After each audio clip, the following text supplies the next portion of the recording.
다음 세대 관련된 세미나를 한번 가서 들은 적이 있습니다. 근데 그 강사로 오신 목사님께서 자부심 있는 자신의 성도의 이야기를 꺼내 들었습니다. 강사 목사님의 강의를 시작하며 자신의 교회 청소년부 교사 한 분의 이야기였어요. 그분은 한 대기업의 팀장을 맡고 있습니다. 그런데 어느 날 그 팀장 우리 집사님께서 고위 간부들과 팀장급들이 다 같이 모여서 워크숍을 가게 되었다고 합니다. 회의를 시작하기 전에 어색한 분위기를 없애고자 자기소개를 하는 시간을 갖게 되었다고 해요. 한 사람씩. 한 사람마다 이제 돌아가면서 이제 팀장급들이 이제 자기소개를 하기 시작하는 거예요. 어떤 사람은 저는 서울대 출신입니다. 또 어떤 사람은 저는 어디 유학파에서 어디 연구원하다가 스카웃돼서 왔습니다. 또 저는 이 나라에서 유학을 했고 또 어떤 사람은 저는 토익 토플 점수가 남들보다 이만큼 높습니다. 라는 식으로 자기 PR을 열심히 해대기 시작했습니다. 사람들은 저마다 자랑이 넘쳐났어요.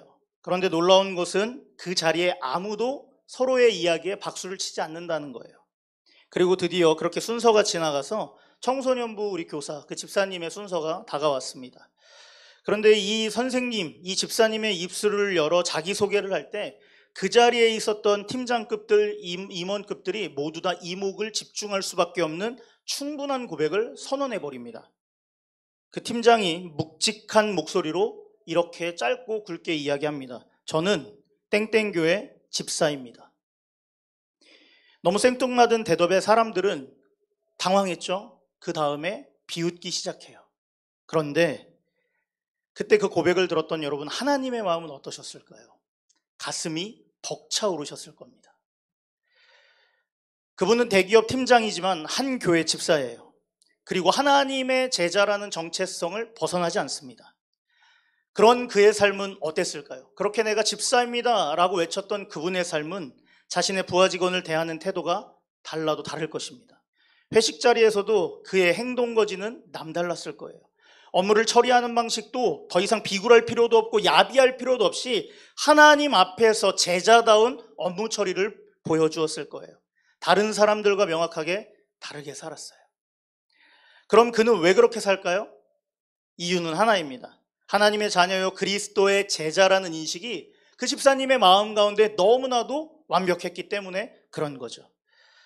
사랑하는 여러분, 자신이 누구인지 알 때 우리는 말투가 바뀝니다. 내가 누구인지 알 때 어떤 옷을 입고 어디를 가야 하는지 우리는 알게 됩니다. 내가 누구인지 정확하게 알게 되면 나는 어떤 삶을 살아야 하는지가 확실해집니다. 사랑하는 여러분, 내가 누구인지 아는 하조교회 성도님들 모두가 되기를 간절히 축복합니다. 이런 맥락에서 오늘 본문은 내가 누구이며 어떤 삶을 살아야 하는지에 대해서 사도 요한을 통해서 우리 하나님께서 말씀하고 계십니다. 오늘 본문을 잠깐 요약하자면 사랑한다와 사랑하지 않는다예요. 그러니까 7절부터 11절까지 말씀은 사랑한다, 그 다음에 15절부터 17절까지는 사랑하지 않는다로 기준 잡아 나눌 수 있습니다. 그러면 무엇을 사랑해야 하고 무엇을 사랑하지 말아야 할까요? 우린 다 알고 있어요. 사랑은 누구랑 해야 돼요? 이웃을 사랑해야 합니다. 사랑하지 말아야 할 것은 세상을 사랑하지 않는 것입니다. 먼저 7절부터 11절 가운데 사도 요한은 이웃 사랑할 것을 당부하면서 9절과 같이 말씀을 우리에게 전하고 있습니다. 우리 9절 말씀 함께 같이 읽어볼까요? 9절 말씀. 네, 감사합니다. 같이 함께 읽겠습니다. 시작. 빛 가운데 있다 하면서 그 형제를 미워하는 자는 지금까지 어둠에 있는 자요. 사랑하는 여러분, 성도라고 지금 말하면서 형제를 미워하고 있다면 그 사람은 어디에 거하고 있는 사람이에요? 어둠에 거하고 있는 자라고 지적하고 있어요. 예수님도 요한복음 13장 34절과 35절에서 명확하게 말씀하세요. 내가 너희를 사랑한 것 같이 너희도 서로 뭐 하래요? 사랑하라. 너희가 서로 사랑할 때 내 뭐인 줄 안대요? 제자인 줄 알 것이다. 할렐루야. 예. 사랑하는 성도 여러분, 우리가 사랑할 때 예수님의 제자라는 것을 왜 알게 될 수 있습니까? 그것은 예수 그리스도 자체가 뭐예요? 사랑. 예수님 자체가 사랑이십니다. 그래서 우리가 그분의 사랑 안에 거할 때 우리 또한 그분의 사랑에 담금질 되는 거예요. 순도 100%의 사랑에 완벽하게 젖어드는 거예요. 발목까지 젖는 게 아니에요. 어깨까지 젖는 게 아니에요. 온 머리부터 온통 주님의 사랑으로 도배가 되는 겁니다. 할렐루야. 그래서 사랑 자체이신 예수 그리스도께서는 저와 여러분의 눈높이에 맞는 사랑을 가르쳐 주시고요. 그 사랑을 위해서 이 땅 가운데 100%이신 하나님이신 그분이 뭐로 오셨어요? 100%인 인간의 모습으로 이 땅 가운데 임재하셨습니다.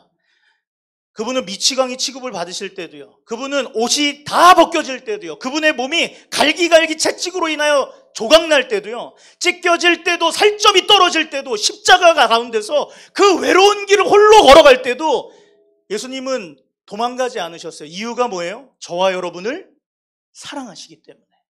그분이 오신 목적은 단 하나였어요. 우리를 사랑하기 위해서. 할렐루야. 예수님은 사랑의 본체이십니다. 믿으십니까? 이것은 어느 누구도 부인할 수 없어요. 예수님의 사랑을 따라서 살기 위해 사랑이 없지만 그럼에도 불구하고 여러분 우리는 그 사랑을 경험했기 때문에 오늘도 그 사랑 앞에 발버둥 칠 수 있습니다. 메달을 딴 금메달리스트는 그 메달을 보면서 어떻게 할 수밖에 없어요. 기뻐할 수밖에 없습니다. 그렇죠? 메달 보면서 에휴 오늘 그밖에 못 땄네 이럴 사람이 없어요. 또 꽃봉오리는 내리쬐는 때약빛과 불어오는 산들바람을 향하여 자기를 펼쳐낼 때 꽃봉오리를 터뜨리고 이제 꽃이 맺히고 열매 맺기 시작하는 거예요. 또 사랑하는 사람과의 헤어짐은 눈물을 자아낼 수밖에 없지만 다시 사랑이 시작되면 가슴 뛸 수밖에 없는 거예요. 이게 당연한 반응입니다.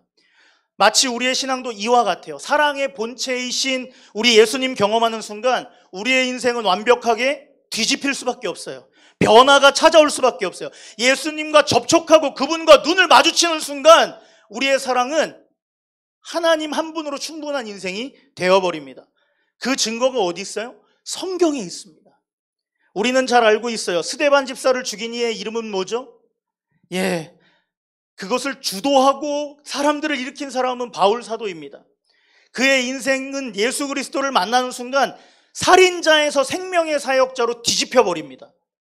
우리는 베드로를 기억해 볼 수 있어요. 예수님을 어떻게 했어요? 베드로는 배신합니다. 그 배신자 베드로는 예수님과 만나고 접촉하는 순간 다시 시작했어요. 어떤 걸로요?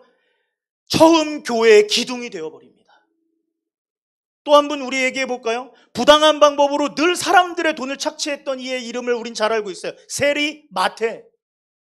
그 마태는 예수님을 만나는 순간 그의 삶은 사람들의 인생을 착취하는 게 아니라 자신의 생명을 순교로 목숨 걸어 하나님 앞에 새로운 생명을 낳는 순교자의 계보를 잇습니다. 할렐루야.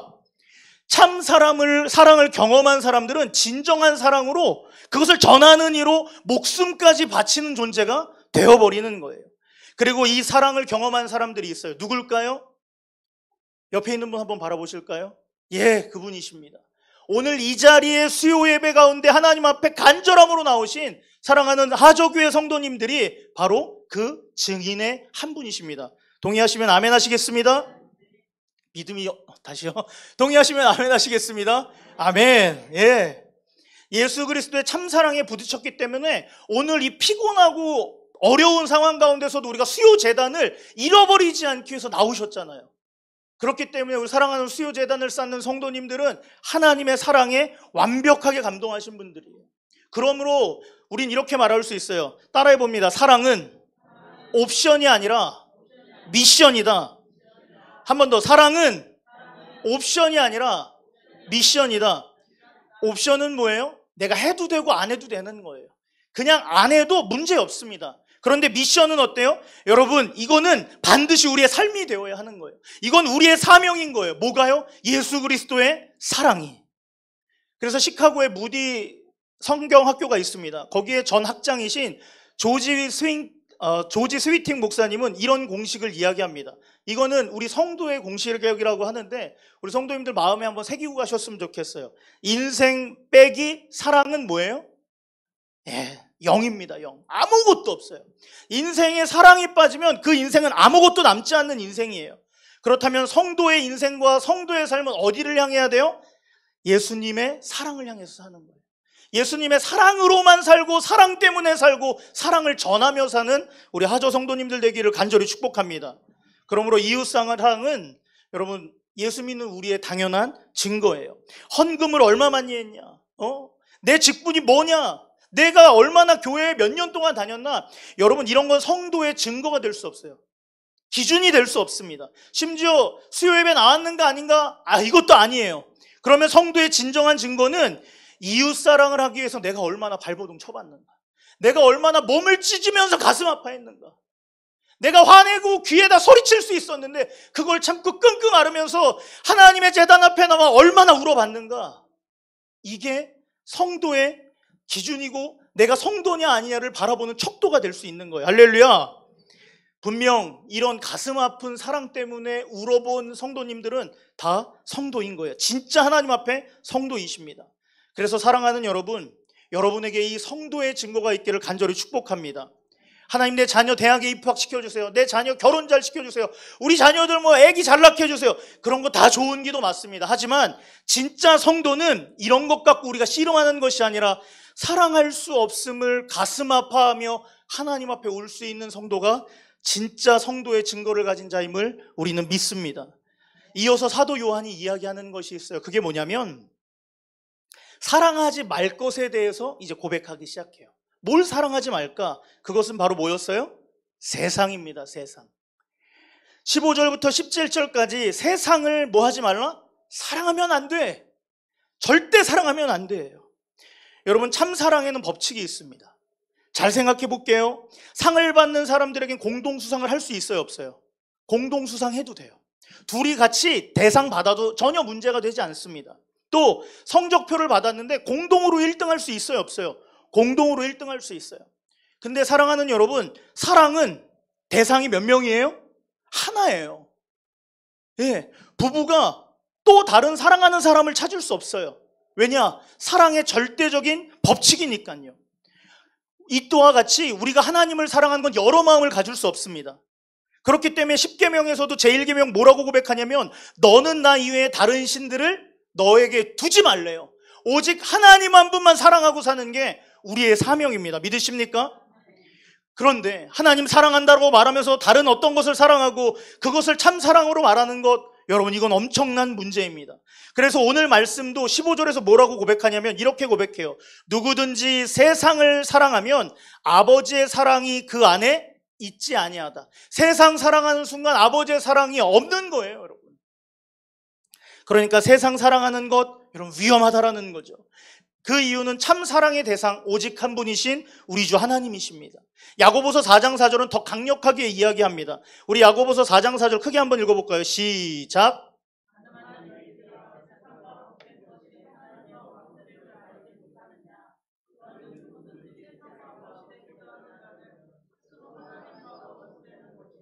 세상과 버타는 순간 우리는 하나님과 원수가 되는 거예요.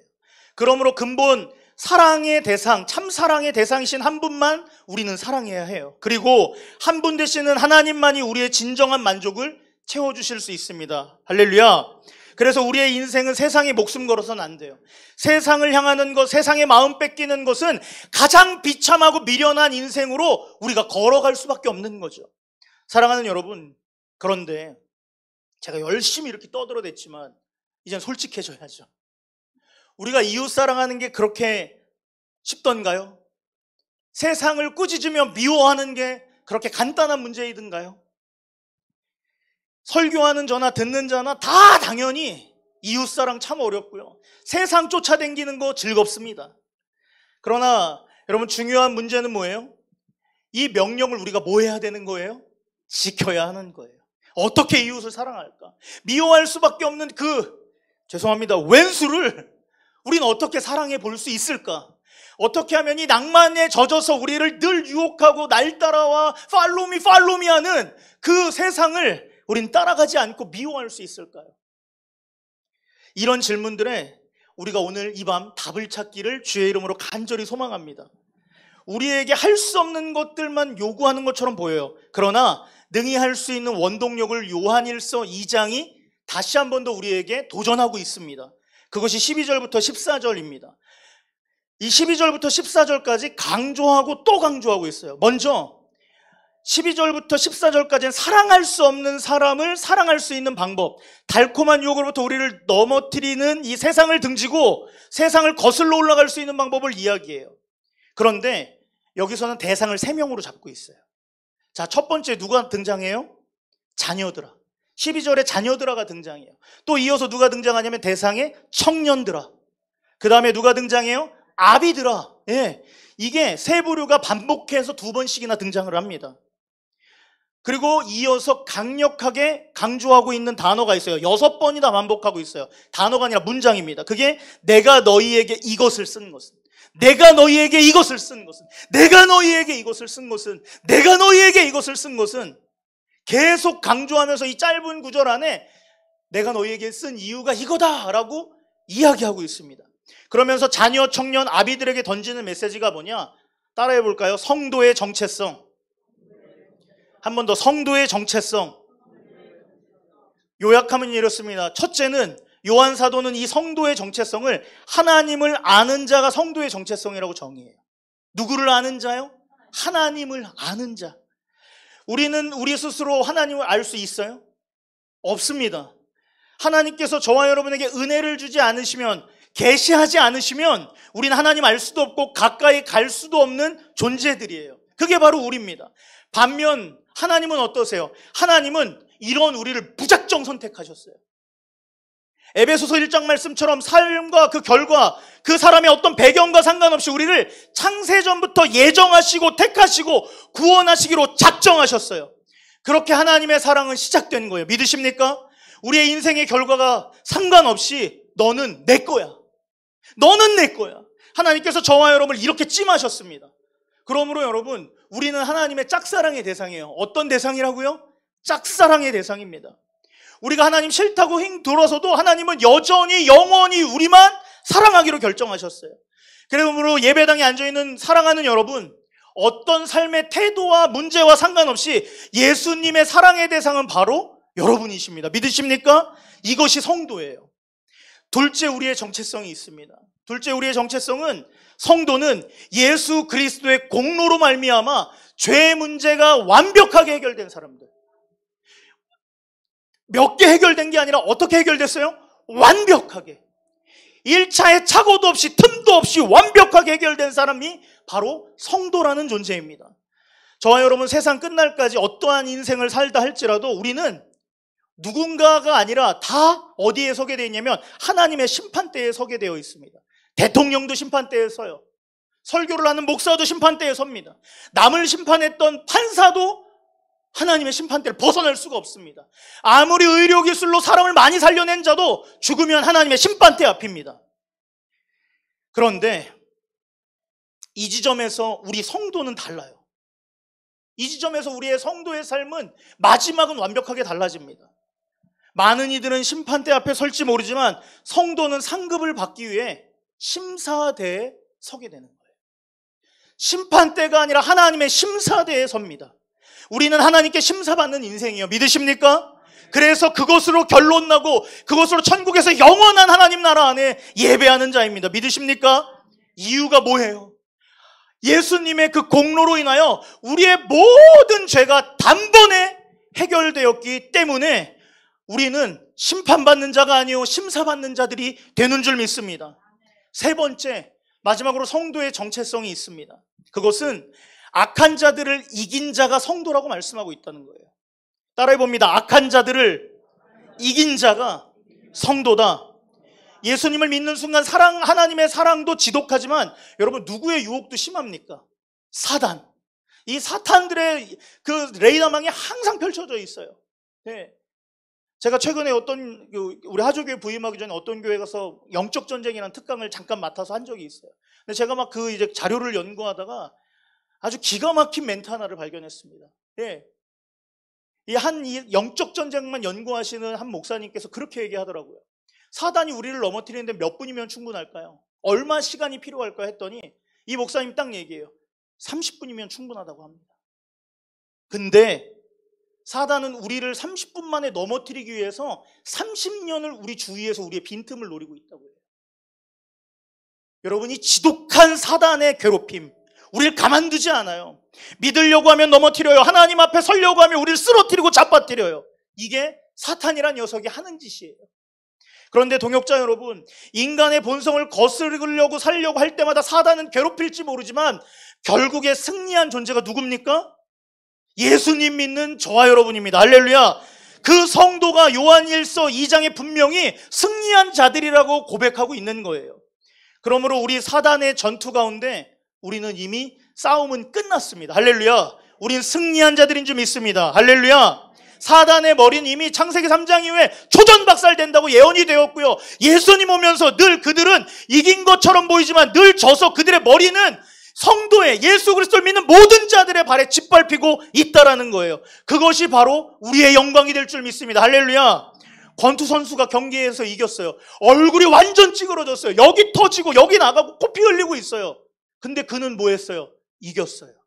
그럼 이 흉터, 이 상처, 이게 아픔입니까? 아니에요. 이것은 영광이 될 수밖에 없는 거예요. 성도의 삶은 마치 이와 같습니다. 승리하면 끝난 것입니다. 할렐루야. 그리고 우리의 삶을 압축적으로 성경은 이렇게 정의하고 있어요.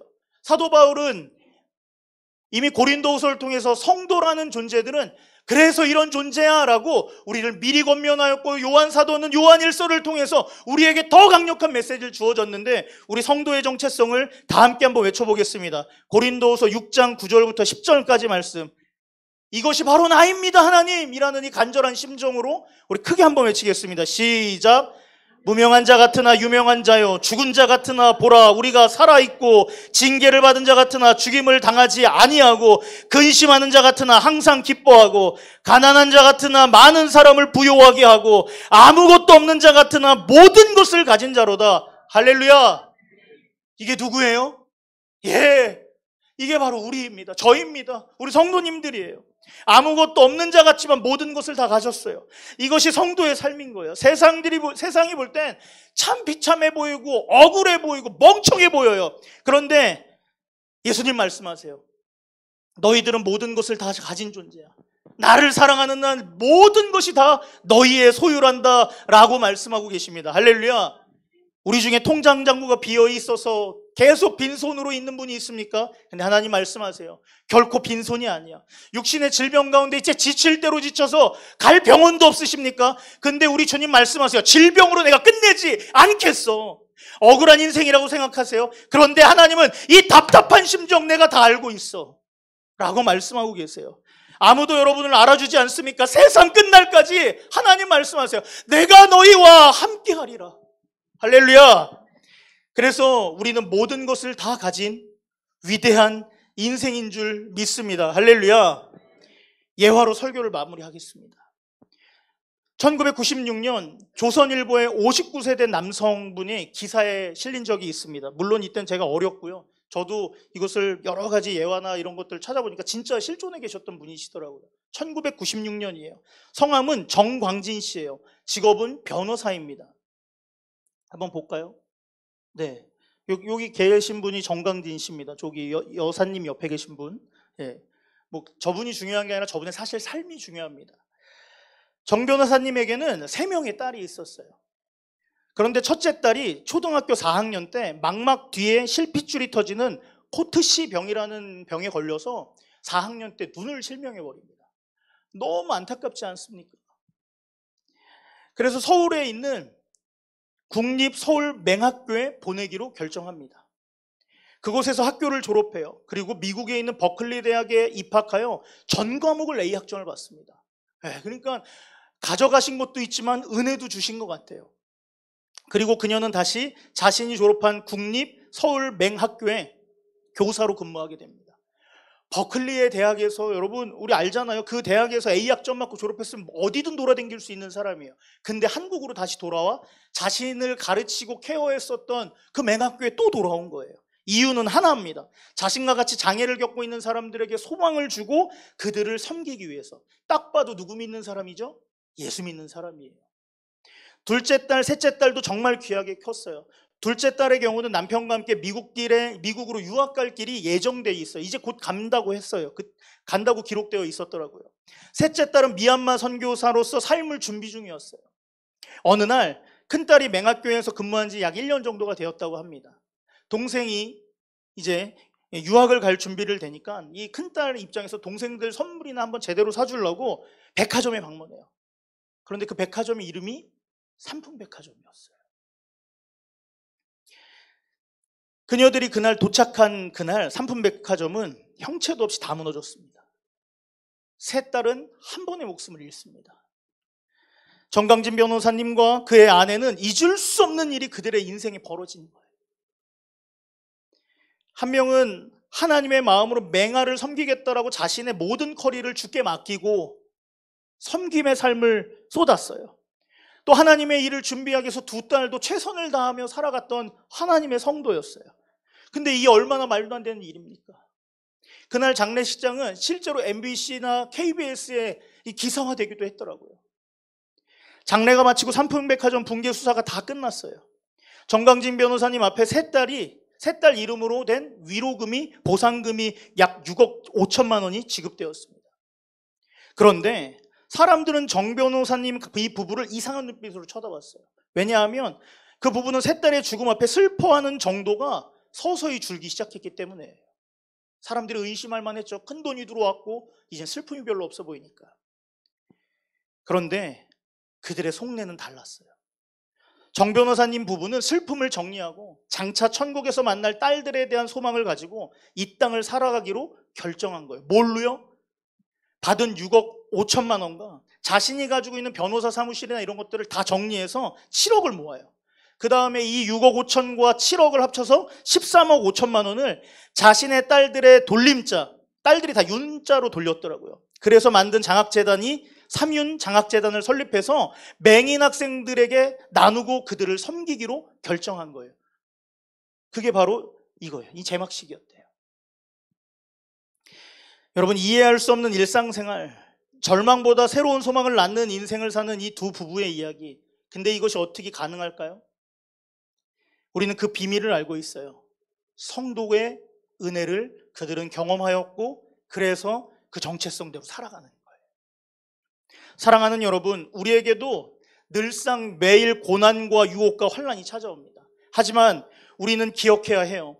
그것은 성도의 은혜, 성도의 정체성만 붙들고 있다면 이 만만치 않은 세상을 어떻게 할 수 있어요? 이길 수 있어요. 승리할 수 있어요. 그리고 그냥 이기는 게 아니라 큰 소리로 웃으면서 우린 승리하게 될 줄 믿습니다.